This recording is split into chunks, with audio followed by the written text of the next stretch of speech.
Europe 1 Soir Week-end, Pierre de Villeneuve. Et notre invitée politique ce soir sur Europe 1 est sénatrice écologiste de Paris, porte-parole du groupe écologiste au Sénat, mais aussi vice-présidente de la délégation aux droits des femmes. Bonsoir Anne Soury. Bonsoir. Comment est-ce que vous qualifieriez votre campagne des Verts donc aux européennes ? Une campagne qui est compliquée parce que sous le sceau de beaucoup d'utilisation et puis d'une situation politique compliquée, celle qui est pas du tout portée par nous, mais qui est aussi portée par un gouvernement qui va complètement contre les engagements écologiques qu'il avait pris au départ et qui finalement lève les uns contre les autres, notamment les agriculteurs contre une écologie, alors que la situation n'est pas du tout celle qui est dite par le gouvernement. Quand on entend que ce sont les écologistes qui ont fait les normes européennes, alors même que nous n'avons jamais été au pouvoir directement en France ou en Europe, en tout cas majoritaire, c'est une aberration. Donc, vous ne diriez pas que les Grünen, justement, allemands, auraient quand même fait quelques normes européennes écologistes, à bon escient d'ailleurs, pas forcément, on n'est pas toujours dans la critique. Alors, nous avons en tout cas participé de normes, bien sûr, qui sont protectrices. D'ailleurs, même... C'est le but, oui. Bien sûr, qui sont protectrices pour les agriculteurs eux-mêmes. Non seulement pour notre santé à tous, mais pour les agriculteurs eux-mêmes. Vous savez, quand c'est hors partie, ces histoires-là.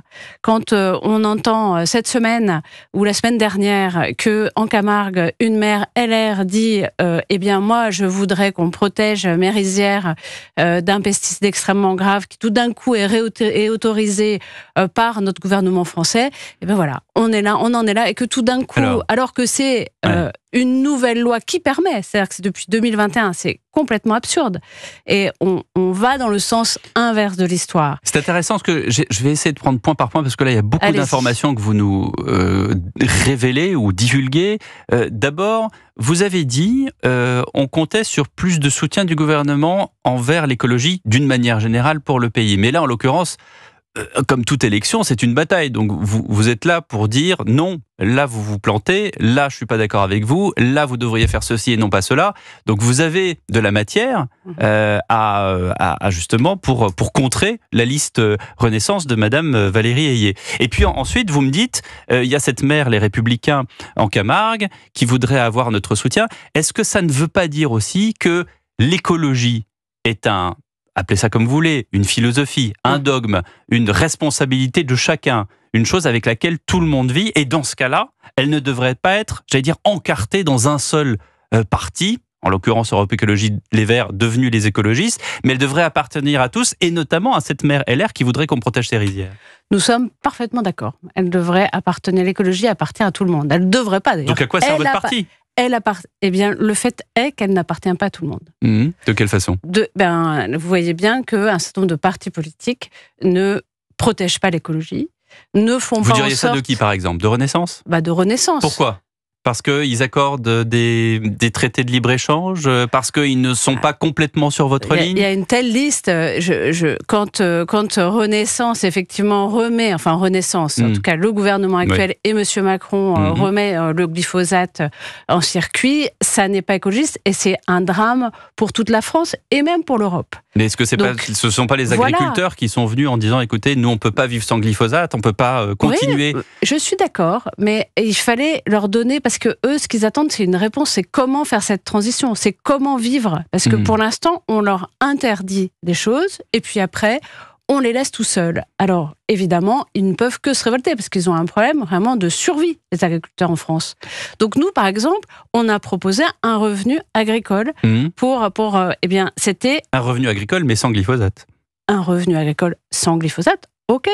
Mais Renaissance est contre. Le gouvernement est contre. Vous voyez, cette semaine... Mais ils sont contre parce qu'ils ont une raison. Qu'est-ce qu'ils vous ont dit quand ils vous disent on est contre ? C'est juste on est contre pour être contre ? Ils nous disent c'est pas le moment. Ils nous disent, par exemple sur le ça va trop vite. Peut-être que c'est ça. Est-ce que l'écologie, d'une manière générale, même si tout le monde le sait, et je pense que les Français en ont bien conscience, ça s'est beaucoup accéléré ces dernières années. Depuis à peu près 2020, ça s'accélère vraiment, et notamment au niveau de la politique de la voiture, sur la voiture électrique. Les constructeurs ont le pistolet sur la tempe de la part de Bruxelles parce que effectivement il y a un réchauffement, et on le constate même dans notre vie de tous les jours. On n'a jamais eu autant de tornades, de tempêtes, ici même en France. Donc ça, les gens sont conscients. Mais comment est-ce que vous voulez avancer? Est-ce que ça ne va pas trop vite aussi pour les gens? Est-ce que ça ne va pas trop vite pour les agriculteurs qui disent, moi, si on m'arrête tel ou tel engrais qui peut être gênant pour la planète, à un moment donné, je vais plus pouvoir payer mes factures en fin de mois? La question, c'est de se dire, est-ce que effectivement, on a une alternative? Oui, il y a des possibilités alternatives de faire une agriculture, sauf que ça ne se fait effectivement pas du jour au lendemain.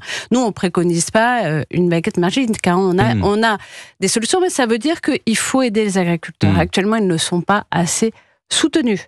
Ils ne sont pas soutenus dans les démarches de transition.